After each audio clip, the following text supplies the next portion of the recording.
But ಅವ್ರ party ಮುಂದಕ್ಕೆ ಅವ್ರ ಪಾರ್ಟಿ ನನಗೇನೋ ನಾನು ಆ ವರ್ಕರ್ಸ್ಗೂ ಪಾಪ ಅವ್ರಿಗೆ ಹೇಳ್ತಾ ಇದ್ದೀನಿ, ಯಾಕೆ ಸುಮ್ಮನೆ ವೇಸ್ಟ್ ಮಾಡ್ಕೊಳ್ತಾ ಇದ್ದೀರಾ, ಸುಮ್ಮನೆ ನಿಮ್ಮ ಟೈಮು ಬರೀ ಸ್ವಾರ್ಥಕ್ಕೆ ನಿಮ್ಮ ಪಾರ್ಟಿ ಉಪಯೋಗಿಸ್ಕೊಳ್ತಾರೆ, ನೀವು ಬದುಕೋದು ನೀವು ನೋಡಿ ಅಂತ ನಾನು ಎಲ್ಲ ಕಡೆ ಮಂಡ್ಯ, ರಾಮನಗರ, ನಮ್ಮ ಜಿಲ್ಲೆಯಲ್ಲಿ ಹಾಸನದವ್ರಿಗೆಲ್ಲ ಹೇಳ್ತಾ ಇದ್ದೀನಿ. ಪಾಪ ಆ ವರ್ಕರ್ಸ್ ಏನು ಮಾಡ್ತಾರೆ, ಹಳ್ಳಿಗಳಲ್ಲಿ ಬೆಳಗ್ಗೆ ಸಾಯಂಕಾಲ ಬಡದಾಡಿ ನಮ್ಮ ವಿರುದ್ಧ ಎಲ್ಲ ಓಡಾಡ್ಕೊಂಡಿದ್ದವರು.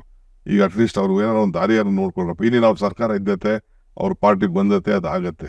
ಸುಮ್ಮನೆ ಆಗ್ತಾವ್ರೆ, ಸರ್ಕಾರ ಹೊಂಟೋಗ್ತಿದೆ. ಏನು ಮಡಕೆ ಕೆಟ್ಟೋಯ್ತಾ ಇದು. ನಾವು 136 ಸ್ಥಾನ ಇದ್ದೀವಿ, ಸರ್ಕಾರ ಬಿದ್ದೋಯ್ತದೆ. ದೇವೇಗೌಡ ಅಂತವ್ರು ಇಷ್ಟೊಂದು ಅನುಭವ ಇರ್ತಕ್ಕಂಥವ್ರು ಸರ್ಕಾರ ಬೀಳ್ತದೆ ಅಂತಕ್ಕಂಥ ಮಾತುಗಳು ಆಡ್ತಾ ಇರೋದಿದೆಯಲ್ಲ, ಅದು ಚುನಾವಣಾ ಗಿಮಿಕ್ಕು ಮತ್ತು ಸ್ಟ್ರಾಟಜಿ ಅಷ್ಟೇ. ಈಗ ಕರ್ನಾಟಕದಿಂದ 25 ಜನ MP ಗಳು ಗೆದ್ದರು. ಆಮೇಲೆ ಸುಮಲತಾ ಸೇರ್ಕೊಂಡ್ರು, 26 ಆಯಿತು. ಈಗ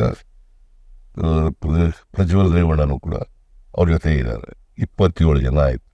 ಒಂದು ದಿನ ಇಷ್ಟೆಲ್ಲ ಅನ್ಯಾಯಗಳಾಗ್ತಾ ಇದ್ರು ಕೂಡ ಕರ್ನಾಟಕಕ್ಕೆ ಒಬ್ಬ ಬಾಯಿ ಬಿಡಲಿಲ್ಲ, ಒಬ್ಬ ಲೋಕಸಭಾ ಸದಸ್ಯ ಬಾಯಿ ಬಿಡಲಿಲ್ಲ, ಎಕ್ಸೆಪ್ಟ್ DK ಸುರೇಶ್ ಬಿಟ್ಟರೆ ಇನ್ಯಾರು ಕೂಡ ಮಾತಾಡಲಿಲ್ಲ. ಅಂದರೆ ಇವರು ಯಾವ ಜನರನ್ನ ಪ್ರತಿನಿಧಿಸ್ತಾರೆ ಆ ಜನರ ಸಮಸ್ಯೆಗಳನ್ನು ಕೂಡ ಹೇಳ್ಕೊಳ್ತಕ್ಕಂಥ ಪ್ರಯತ್ನವನ್ನು ಮಾಡಲಿಲ್ಲ.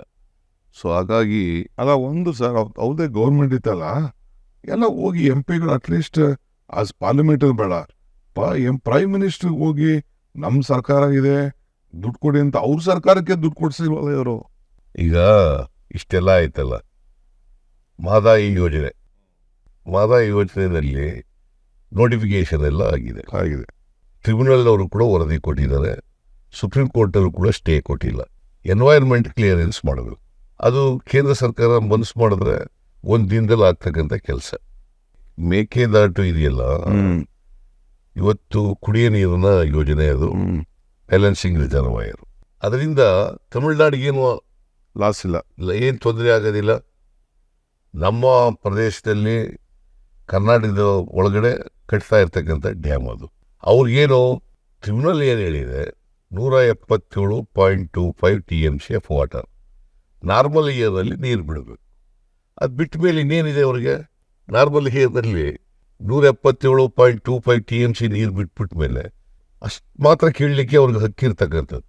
ನೀವು ಬ್ಯಾಲೆನ್ಸಿಂಗ್ ರಿಸರ್ವಾಯರ್ನೇ ಕಟ್ಟಬೇಡಿ ಅಂತ ಹೇಳೋದಿದೆಯಲ್ಲ, ಅದು ಕೇಂದ್ರ ಸರ್ಕಾರ ಅವ್ರ ಮಾತು ಕೇಳ್ಕೊಂಡು ಈಗ DMK ಅವ್ರಿಗೆ ವಿರುದ್ಧ ಇದ್ದರೂ ಕೂಡ ನನಗೆ ಭಾಳ ಆಶ್ಚರ್ಯ ಆಗೋದು ಅಂತಂದರೆ, ಒಂದು ಸಾರಿ ನಾನು ರೈತರದ್ದು ಮತ್ತು ಎಲ್ಲ ವಿರೋಧ ಪಕ್ಷದವ್ರದ್ದು ಎಲ್ಲ ಡೆಲಿಗೇಷನ್ ತಗೊಂಡೋಗಿದೆ ಪ್ರೈಮ್ ಮಿನಿಸ್ಟ್ರಿಗೆ, ಮಹದಾಯಿ ಯೋಜನೆ ಬಗ್ಗೆ ಮತ್ತು ಕೃಷ್ಣ ಇದ್ರ ಬಗ್ಗೆ ಎಲ್ಲ ತಗೊಂಡೋಗಿದ್ದೆ. ಆಗ ನರೇಂದ್ರ ಮೋದಿಯವರು prime minister of the country ಏನು ಹೇಳ್ತಾರೆ ಅಂತಂದರೆ, ನೀವು ಪ್ರಯತ್ನ ಮಾಡಿ ಅಲ್ಲಿಯವರೆಗೆ ಮಹಾರಾಷ್ಟ್ರದ ಆಮೇಲೆ ಗೋವಾದಲ್ಲಿರ್ತಕ್ಕಂಥ ಕಾಂಗ್ರೆಸ್ನವ್ರನ್ನ ಒಪ್ಪಿಸ್ಕೊಳ್ಳಿ, ಆಮೇಲೆ ನಾನು ಮಾತಾಡೋಣ ಅಂತ ಹೇಳ್ತಾರೆ. ಒಬ್ಬ ಪ್ರೈಮ್ ಮಿನಿಸ್ಟರ್ ಆಗಿ ಇಷ್ಟೊಂದು ಬೇಜವಾಬ್ದಾರಿಯಿಂದ ಹೇಳ್ತಕ್ಕಂಥ ಮಾತುಗಳಿವು. ಈ ಸಮಸ್ಯೆ ಬಗೆಹರಿಬಾರ್ದು, ಇದು ಜೀವಂತವಾಗಿರಬೇಕು ಅನ್ನೋದ್ರಲ್ಲಿ ನಂಬಿಕೆ ಇಟ್ಕೊಂಡಿದ್ದಾರೆ. ಜೀವಂತವಾಗಿದ್ದರೆ ರಾಜಕೀಯ ಮಾಡಲಿಕ್ಕೆ ಅನುಕೂಲ ಅನ್ನೋ ಕಾರಣಕ್ಕೋಸ್ಕರ ಇದನ್ನು ಜೀವಂತವಾಗಿಡ್ತಕ್ಕಂಥ ಪ್ರಯತ್ನ ಮಾಡಿ. ಕುಮಾರಸ್ವಾಮಿಗೆ ಯಾವ ಬದ್ಧತೆಯೂ ಇಲ್ಲ. ನಿಜ ಹೇಳಬೇಕು ಅಂತಂದರೆ, ಅವರು 2 ಸಾರಿ ಚೀಫ್ ಮಿನಿಸ್ಟರ್ ಆಗಿದ್ರಲ್ಲ, 2 ಸಾರಿ, ಒಂದು ಸಾರಿ BJP ಸಪೋರ್ಟ್ನಿಂದ ಚೀಫ್ ಮಿನಿಸ್ಟರ್ ಆಗಿದ್ದರು, ಒಂದು ಸಾರಿ ಕಾಂಗ್ರೆಸ್ ಸಪೋರ್ಟ್ನಿಂದ ಚೀಫ್ ಮಿನಿಸ್ಟರ್ ಆಗಿದ್ದರು.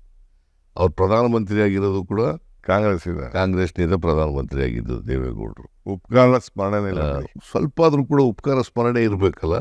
ಹೆಣ್ಮಕ್ಳು ಉಪಕಾರ ಸ್ಮರಣೆ ಇಲ್ಲ ಅವ್ರಿಗೆ. ಹೆಣ್ಮಕ್ಳಿಗೆ ಯಾರು ಮಾತಾಡ್ತಾರೆ? ಸುಸಂಸ್ಕೃತರು ಯಾರು ಕೂಡ ಈ ಥರ ಮಾತಾಡೋದಿಲ್ಲ.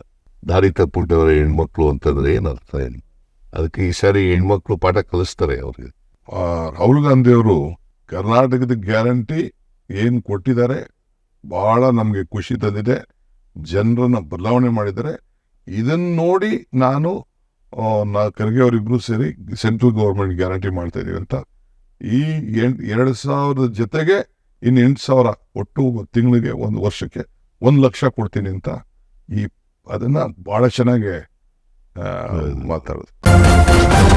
ನ್ಯೂಸ್ ಫಸ್ಟ್, ನಿರ್ಭೀತಿಯಿಂದ ನಿಮ್ಮ ಪರವಾಗಿ.